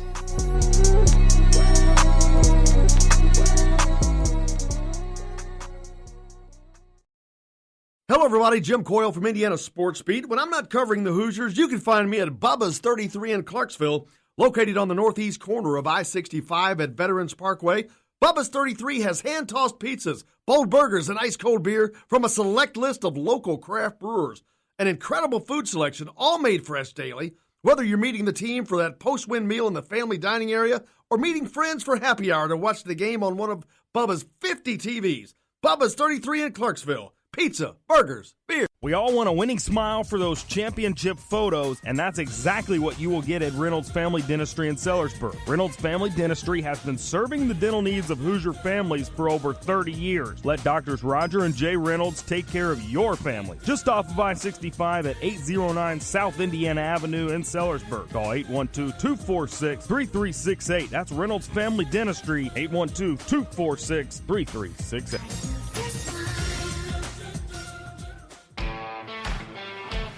Now that warm weather has arrived, it's time to hit the links, and there's no better place than the Golf Club at Eagle Point in Bloomington. Voted best golf course by the readers of the Bloomington Herald-Times, the Golf Club at Eagle Point is under new ownership, has new fairways and bunkers, and it's open to the public. When the round's over, there's cold beer and a full menu at the Eagle Point Pub and Bistro. Call 812-824-1100 to make a tee time. That's 812-824-1100. The Golf Club at Eagle Point in Bloomington. This is AJ Moye. This is Dan Dockett. Hey, this is Michael Lord, former Indiana basketball player. This is Indiana football coach Tom Allen. This is Jim Coyle with Indiana Sports Beat. You can always like and follow us on Facebook. Always follow the show rebroadcast on iTunes, Google Play, iHeartRadio, Spotify. TheDailyHoosier.com is a great place to sign up for each and every day, or, of course, on 97.7 The Ref in Evansville. For the best recycling and waste removal service, turn to the area's leader, Sweetland Waste Removal and Recycling, a homegrown company serving southern Indiana since 1995. Sweetland Waste Removal and Recycling serves Floyd, Clark, Harrison, and Washington counties. For excellent service and peace of mind, call Sweetland Waste Removal and Recycling today at 812-944-5642. That's 812-944-5642. Keep life sweet with Sweetland Waste Removal and Recycling. I'm Rain Shaddy, and I'm a Hoosier. As a toddler, you could always find me running around in a cream and crimson onesie and a red IU hat reminiscent of those worn during the world-famous William Tell timeout, shouting, "Go Hoosiers!" Like many other alum, I chose to make Bloomington my home. As a civic and alumni leader, I have become very knowledgeable about our community and would love to share my insights with you as your realtor. Find me on Facebook or call or text me, Ryan Shaddy, with FC Tucker Bloomington Realtors at 765-623-9093. Hey, this is Jordan Halls, former Indiana Hoosier. Keep up with Indiana sports on Indiana Sports Beat.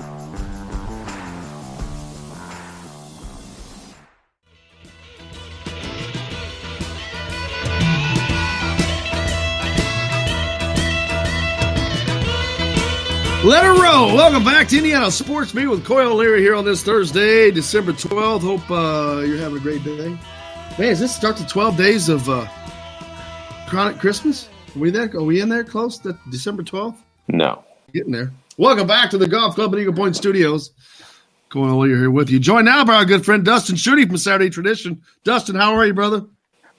Hey, Jim, I'm doing well. And what's this I hear about Todd not knowing about the Big East not having football? Yes, thank you. Come on, man. Come on. Boom. They're just piling on now. I admitted it was a stupid question. I'm sorry. Gosh. We're sitting I there couldn't help myself.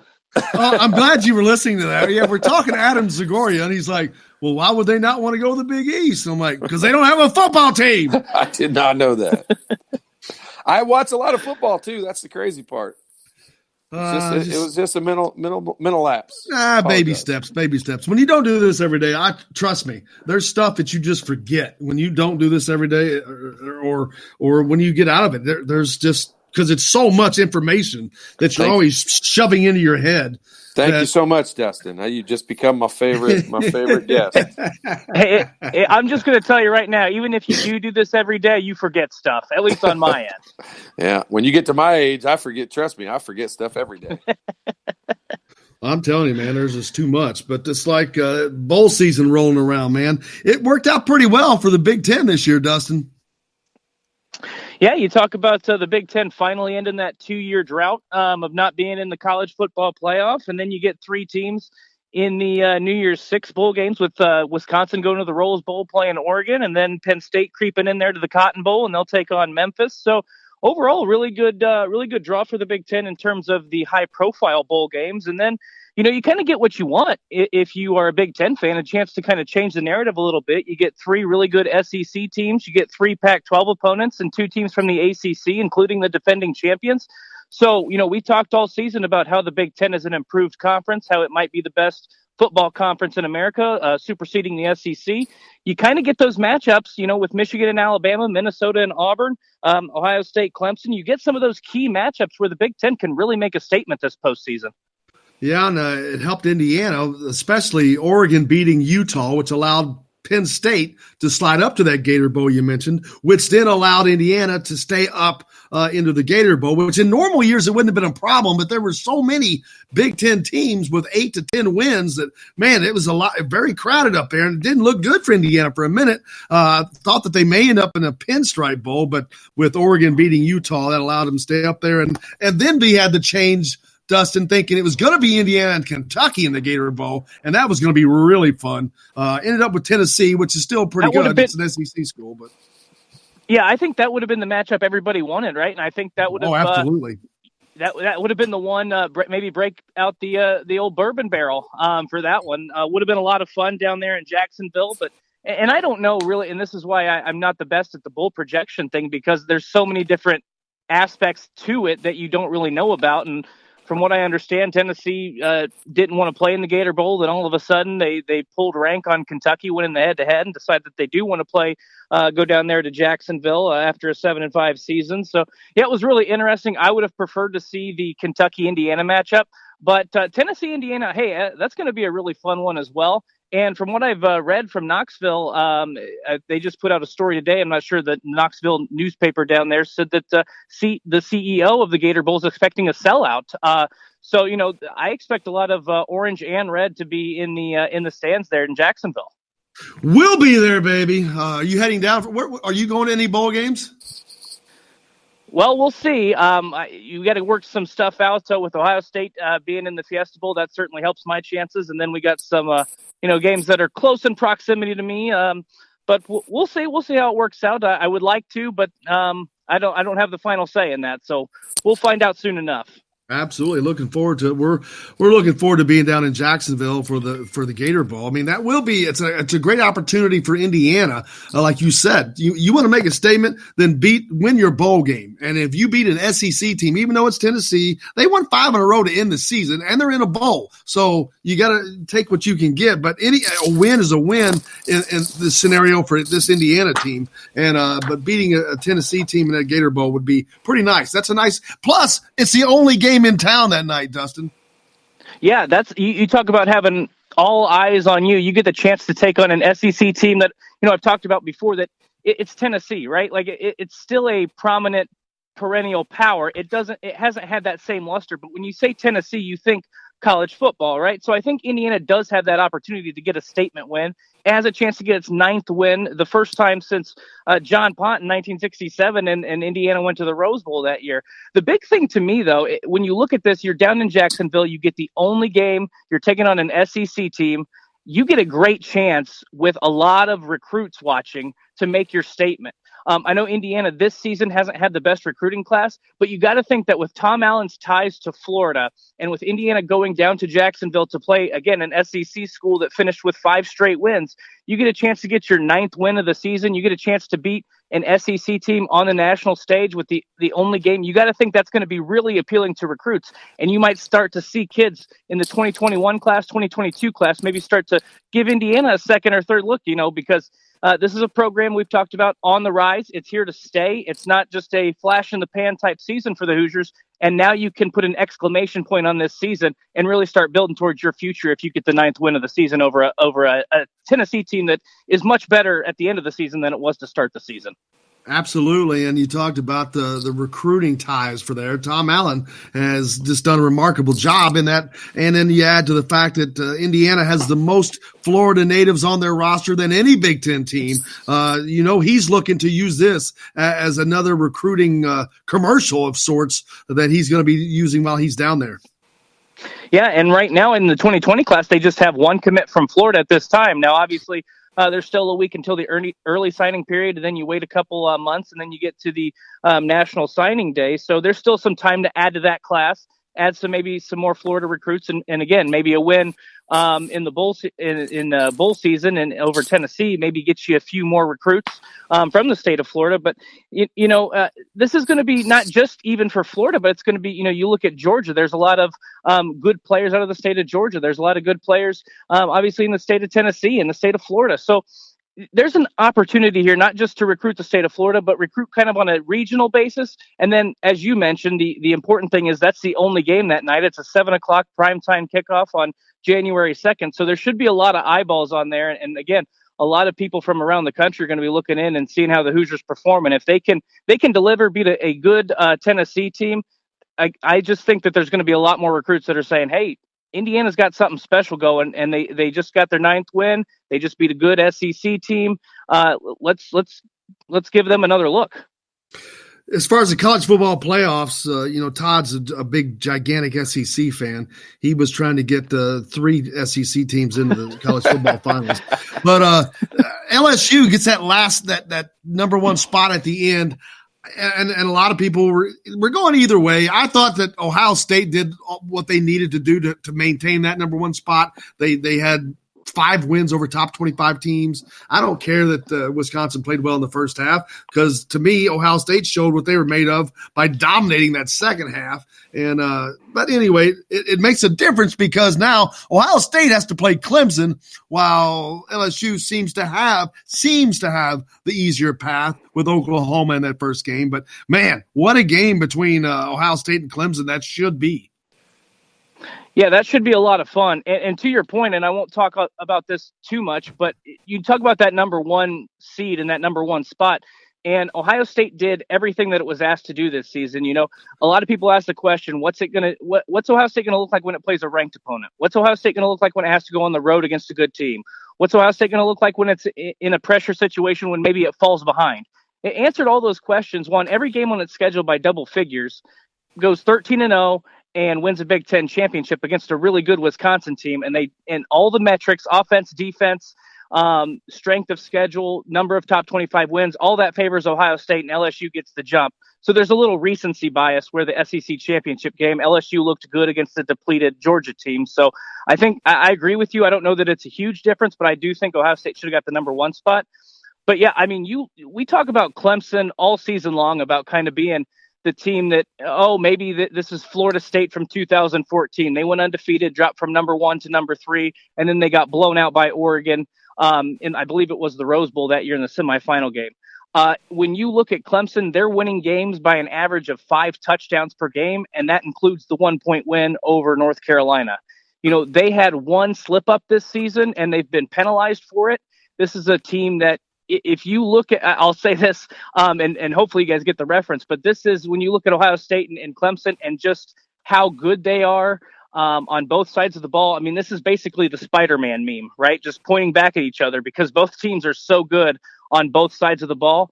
This is going to be a lot different than the Fiesta Bowl in 2016 where Clemson won 31-0. This is going to be a really exciting, fun game featuring two really evenly matched teams on both sides of the football.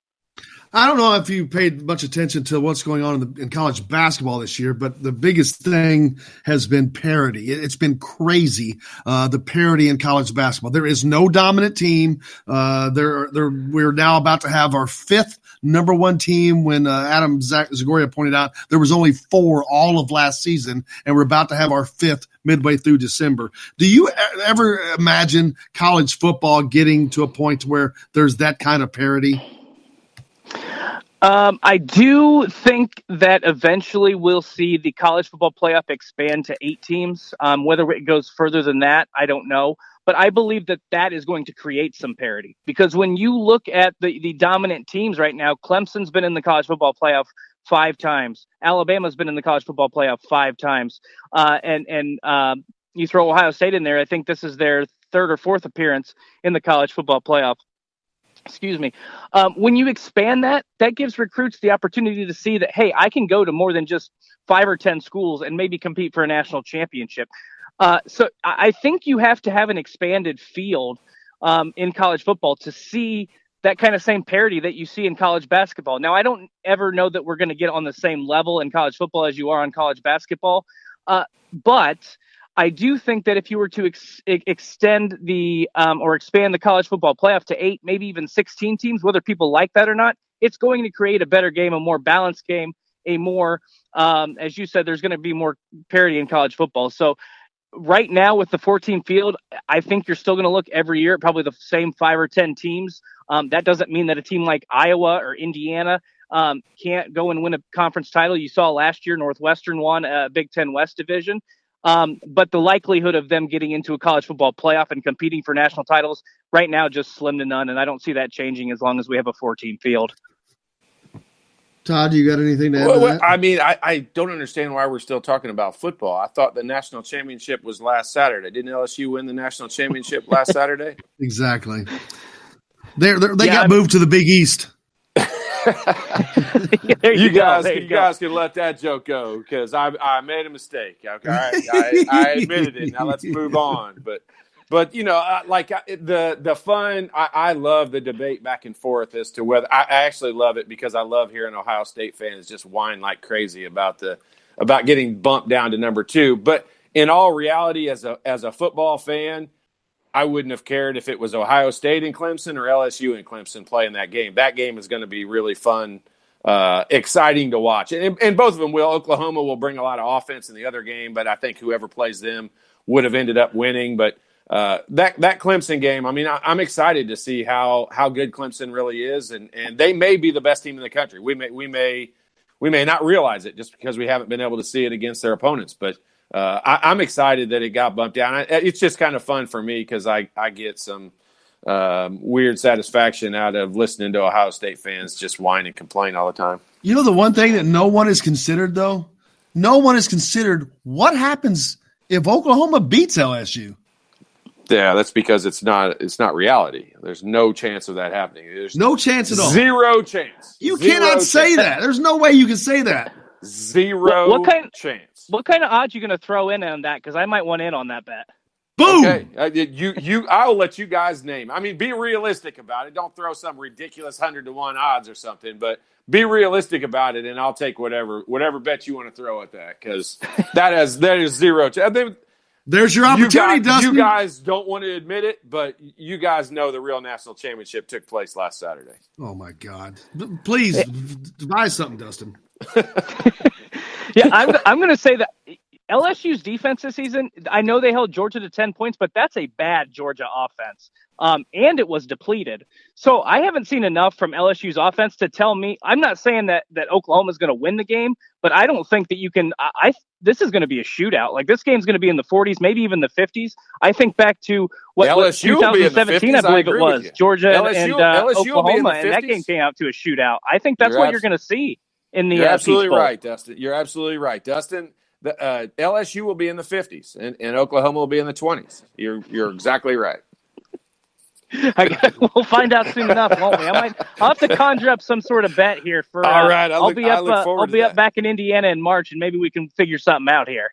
I look forward to that. I got to deal with this every day, Dustin. Every day. It's hard being right all the time. It's hard, but somehow I figure out a way to do it. Every day. He says being right every day, but he again mentioned the Big East having a football, so I'm not going to let that go, right? Hey, I wasn't wrong. I just didn't know that was the case. Now I know I'll never be wrong about it again. That's true. There you go. You guys are killing me. What as far as the bowl season coming up, what are you looking for most, Dustin? Well, I think just to see again how the Big Ten fares this season. Since the college football playoff kind of started, there's been kind of this pitch, I guess you can say, that bowl season doesn't really matter how it goes because you got so many players that are skipping bowl games, and the college football playoff kind of determines what the matchups are going to be. So there's some unbalanced matchups. Considering the kind of success the Big Ten had this season, and its cry that it hasn't been able to get into the college football playoff the last couple of years, I think the Big Ten really needs to have a strong showing, needs to end bowl season with a winning record and kind of cement the fact that it is a conference that can compete with anybody, the SEC, the ACC, the Pac-12, Big 12, anybody in the country. So that's kind of what I'm looking forward to. There's a lot of really good matchups. We talk about Indiana, Tennessee. That's going to be a fun one. Iowa, USC out in the Holiday Bowl is going to be great. And then, as Todd and you mentioned, the Ohio State Clemson game, I think I just can't wait for that one. And hopefully we'll get a really good game and we won't get another 31-0 blowout like we did a few years ago. Don't see that happening, but anything can happen in college football. So should be a really fun bowl season. Yeah, I'm looking forward to it, man. And I'm looking forward to the Indiana-Tennessee matchup. Those two teams played in the Peach Bowl way back in 1988, I think it was. I was actually at that game, I have to admit. But Indiana lost a close one to the Volunteers. This is an opportunity to get – I know they won 5 games to end the season, but they didn't beat anybody, but neither did Indiana, and I'll give you that. So this is a matchup. I think these two teams are pretty equally matched. Yeah, I think that this is a game where you kind of look in the mirror and you can see that these are two teams that need a win to kind of build and carry some momentum into next season. And that's not to say that Indiana can't be good if they don't win the bowl game, but just think of the kind of momentum that creates. And I mean, Tennessee, again, you're looking for the same sort of thing because the way Tennessee started with loss to Georgia State, they started out the year 2-5. They finished strong with 5 straight wins. This would really carry them into the season. So this is going to be an important game, not just for the Big Ten, the SEC, Indiana, and Tennessee. This is a big game for the future of these two programs, I think, and carrying a lot of momentum into next season. And let's just throw this out here. Now, there's a little bit of a rivalry there because Jim Chaney, who ran the offense at Purdue, from 1997 to 2005, he's calling the plays for Tennessee. So maybe a little added fuel. I know those kids would not remember that. Tom Allen's not going to remember that, but just a little added fuel to the fire for the Indiana-Tennessee matchup.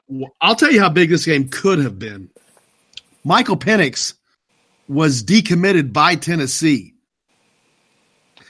They pulled an offer to him. Oh, they offered to him and they pulled it? They pulled it. I think there was a coaching change and they pulled the offer. And how badly do you think he wishes he was playing in that game? How badly do you think they wish they hadn't done that?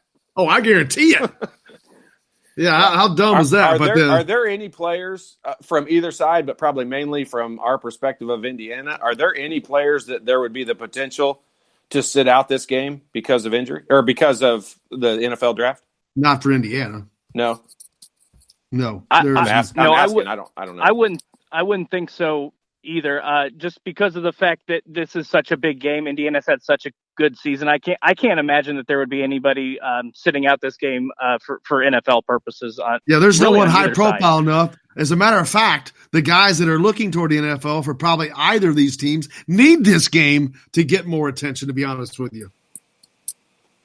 I think. I would think that's a good statement right there because you don't get much attention recently with Indiana and Tennessee just because of the brand. You don't get to be on the stage quite as much. So I would agree with that assessment too. Dustin, I appreciate it as always, man. Look forward to doing it again, especially as we get closer and closer to bowl season. Won't be long, man. Hey, thanks for having me on, Jim, and you guys have a great day. Thanks. You betcha. Dustin Schutte from Saturday Tradition joining us here as he does each and every Thursday. He started out by bringing up a mistake that I made and telling you that you made a really good point. So you mean the fact that you didn't know that they didn't have football in the Big East? There's going to be some. Is that what you're talking about? There's going to be some ramifications for him next week on that conversation. Indiana. I thought Indiana was going to play the winner of the Big Ten championship. Hang on a minute. The Big East championship. Why did I not bring up the fact of last Thursday? He said Indiana was almost for sure playing in the Pinstripe Bowl or the Motor City Bowl. Because they were. But they didn't. I should have brought up his stupid mistake that he brought up. Well, let's get him back on the phone. You're reaching. Hey, we got to take a break. That's what we got to do while you're reaching. We got a little bit more to finish. When we come back, we'll finish the show up. Stay tuned. Coming to you from the Golf Club at Eagle Point Studios, Coyle and Leary back with more right after this.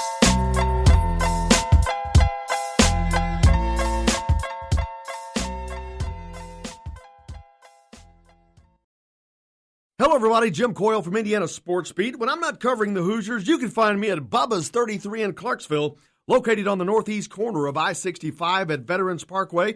Bubba's 33 has hand-tossed pizzas, bold burgers, and ice-cold beer from a select list of local craft brewers. An incredible food selection, all made fresh daily. Whether you're meeting the team for that post-win meal in the family dining area or meeting friends for happy hour to watch the game on one of Bubba's 50 TVs. Bubba's 33 in Clarksville. Pizza, burgers, beer. We all want a winning smile for those championship photos, and that's exactly what you will get at Reynolds Family Dentistry in Sellersburg. Reynolds Family Dentistry has been serving the dental needs of Hoosier families for over 30 years. Let Doctors Roger and Jay Reynolds take care of your family. Just off of I-65 at 809 South Indiana Avenue in Sellersburg. Call 812-246-3368. That's Reynolds Family Dentistry, 812-246-3368.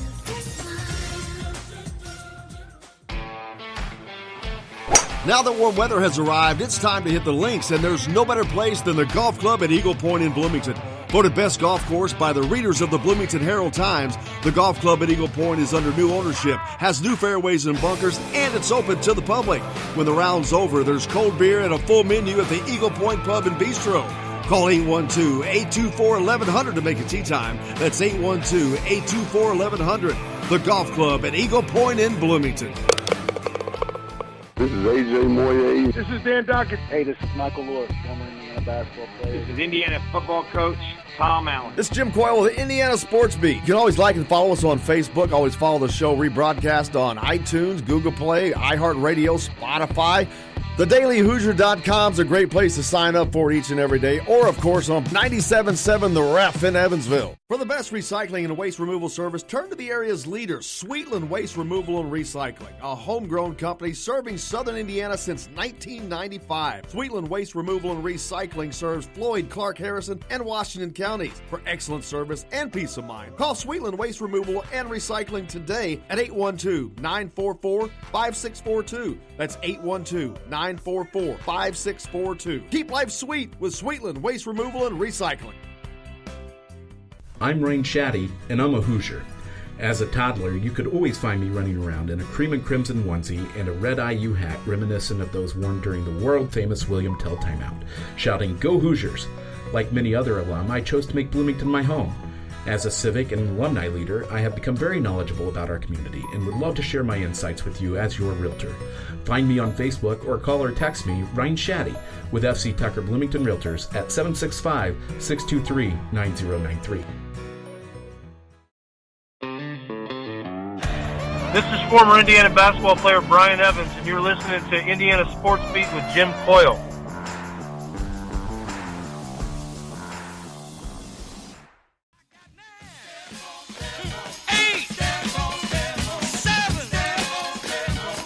Welcome back to Indiana Sports Beat with Coyle Leary here on this Thursday, December 12th. Thanks a lot for joining us. Jim Coyle here alongside Todd Leary.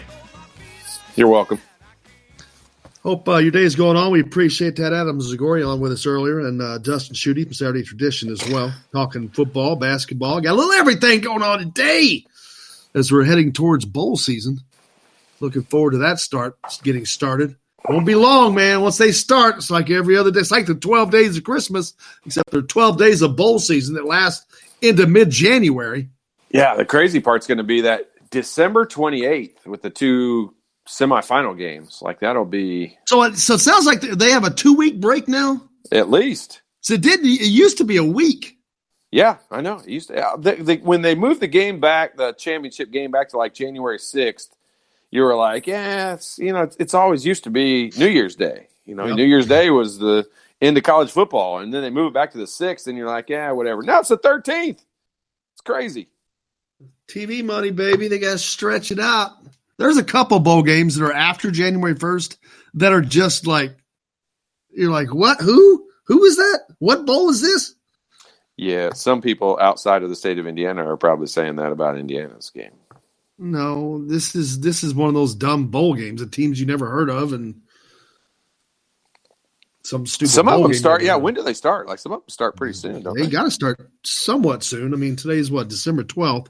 We probably got another week before they really get going. Whew. What do we have a special Friday the 13th show tomorrow? Yeah, it's on Friday the 13th, and it's on. I'll probably have to. You gonna wear a costume? Have to carry the show tomorrow. More than I already do. Next Friday, the first bowl game, the Bahamas Bowl, Buffalo and Charlotte, maybe. Charlotte, yeah. My brother's the head of security for them. I need to text him, see if he's going there. Where's that Bahamas game being Bowl. Played? In the Bahamas, I'm assuming. I was kidding. Yes, it's in the Bahamas. It is at Thomas Robinson Stadium. That is their Nassau. first bowl game. I got in trouble as a matter, and it's funny. My brother's the head of security for, or you watch a football game, you always see the state troopers around the coaches. Yeah. Well, he runs the security he's a state trooper in North Carolina. He runs the security for Charlotte. But he gives, so he's giving me some Charlotte stuff. And I was out to football practice one day this fall, and I didn't think about it. I'm usually pretty conscious of what I'm wearing because in the media, you don't wear team stuff, you don't wear IU stuff, and you definitely don't wear other school stuff. I was wearing a Charlotte thing, and I didn't really pay attention, especially because it's Charlotte. Hell, they're barely Division I. But boy, I mean, as soon as I walked on that field, I got grief over it. Really?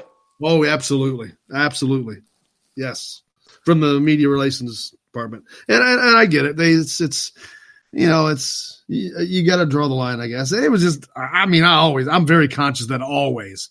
I look forward to someone having that conversation with me. That'll be fun. Well, yeah. Who's going to do it? JD? JD's going to have that conversation with You're me? not. Well, it's not. It's a little different for you. You're a homer. You're a self-proclaimed badass. The word you're a self-proclaimed homer. Is badass the word you're looking for? I actually am a professional working member of the media, so I have to adhere to those standards. Did you know the Big East does not have football? I have heard that, but I didn't know it was confirmed. It's true. I'll be damned. It's a fact. I'll be damned. I know. So what does Syracuse and Pitt do? They play in the ACC. It's crazy. Oh, wow. Really?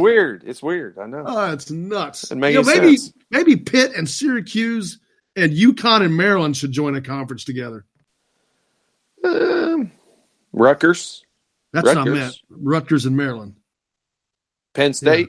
Can add them over there, too? We'll keep Penn State. How come? They're good. Oh, yeah. Big money for football. You're right. Yeah, they're good. Okay, moving on. Maryland's having a good year in basketball, though. They were poised to be number one. They would be the number one team this week had they not gotten upset by Penn State. Can you imagine that? Penn State is keeping a team from being number one. Penn State basketball. Well, if you watch that game, you would say Maryland didn't deserve to be number one. They didn't look very good in that game. Obviously not. But it looks like Ohio State may be rising to that top spot. The last time Indiana went to the Final Four in basketball, who won the national championship? Maryland. Bingo. Because that's who they lost to. Bingo. Yeah. Maryland was a member of the ACC then. Maryland kept Indiana from a sixth banner. They sure did. That was the first and only time Indiana has lost a national championship game. I was aware. If not, you are now.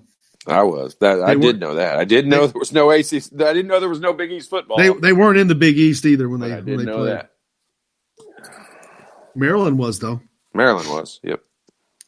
Yeah, it's Maryland, they've not found they've been good in the Big Ten, but this is their first really shot at being at the top. But I don't know that this is their time, man. Ohio State looking strong. It's early in the season, and things change. Injuries come. Teams get better. So we've got a long way to go. But, man, Ohio State is looking – and you know that they have a great coach. So they do that. When you have that, that's a very comfortable place to be living in. Yeah, no doubt. Yeah, they've got a bunch of guys who have bought into their system and they're playing hard. And I mean, have you watched them play at all? Have you watched Ohio State play? Not much, I'll be honest. Yeah, I mean, you can't even really name. I know that you're going to say the Wesson brothers. Most people will say the Wesson brothers are probably their stars, I guess. But I mean, well, you got DJ Carton at point guard. I mean, I don't know how well he's doing, but I know he was a major recruit that Archie Miller tried to land, but Chris Holtman got him. Yeah, I mean, I'm trying to look up their stats of who's leading them in scoring, but yeah, I mean, they've got Caleb Wesson and Dwayne Washington are leading them in scoring. Wesson has just been a man for them. He is, but I mean, he's not great. He's okay. I mean, the hard part about him, the difficult part for Indiana guarding him will be, he's going to have to be guarded by Trace Jackson Davis. I mean, there is no way he shoots 3-pointers. There's no way Joey Brunk can be out on the floor guarding him. So that's going to be a game where I think Caleb Wesson. I mean, you set them beside each other right now, and you take Caleb Wesson or Trace Jackson Davis. I mean, which one would you pick? Which player would you want on your team? Right now? Right now, today. To just play for this season? Yes. I'll take Wesson. No way. I wouldn't. I think on his team, I think they use him properly. I think that he's a senior. And yeah, I mean, because of experience. I mean, I love Trace Jackson Davis. He's. I know you do. I know you do. He's going to be great. But I think I'll take experience. If all things being equal, I'll take the experience. Yeah, I mean, I there's definitely an argument for that. I don't disagree. But from a talent perspective, right now you line the two guys up next to each other. Well, the good thing is we're going to get an opportunity to see that twice. We will, hopefully, because I certainly hope Joey Brunk. And this is not a rip on Joey Brunk. That's not a great game for Joey Brunk. And if he is in the lineup, that's not who he should be guarding because it probably won't be. Especially Caleb Wesson will stand out and hit 3-pointers all day long. Yeah, if that's the case, there's no way he can guard him. So, but we'll certainly see. Yep, man. Hope everybody's had a good time today. I have, as always. Adam Zagoria joined us earlier from zagsblog.com. We talked hoops. Dustin Schutte from Saturday Tradition joined us. We talked football. We talked about IU women's defeating Butler last night, 64-53 up in Hinkle Fieldhouse. Allie Patberg led the team with 14 points, Grace Berger 12, Maggie Holmes 10, and Bendu Yaney returned to the Hoosier lineup. That's got to make that entire team happy. I mean, well, you got a number 12 team, and it just got better. Terry Morin says that Bendu Yaney was their best defensive player, so that's got to be something to look Are they forward to. 9-1 now? Are both teams 9-1 now? Yes. Both men and women 9-1? Yep. Oh, wow. Man, I wonder if that has ever happened. It's pretty impressive. I wonder if that has ever happened. Yeah, it would be nice if both teams were ranked in the top 25 too, but I don't expect Indiana to be ranked this season.